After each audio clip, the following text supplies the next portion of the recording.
Oy! Ayun na nga oh. Meron tayong katanungan. Boss, good morning. 29er bike ko. Gusto ko sana magpalit ng 27.5. Hindi kaya sabit. Okay, sasagutin natin to.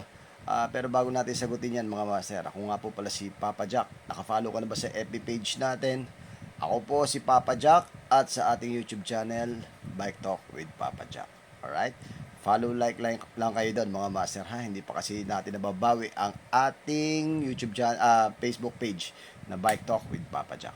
Anyway, base sa tanong ni Master, 29er daw yung bike niya. Hindi ko alam kung alin yung 29er, yung frame o yung mismong wheelset. Magpapalit daw siya ng 27.5. Yung 29er mo, Master, kung naka 29er ka na frame, magpapalit ka ng wheelset na 27.5, definitely hindi sasabit yan. Kung naka 27.5 ka, tapos naka 29, magto 29er ka na wheelset, wala namang kaso. Pero wag masyadong malapad.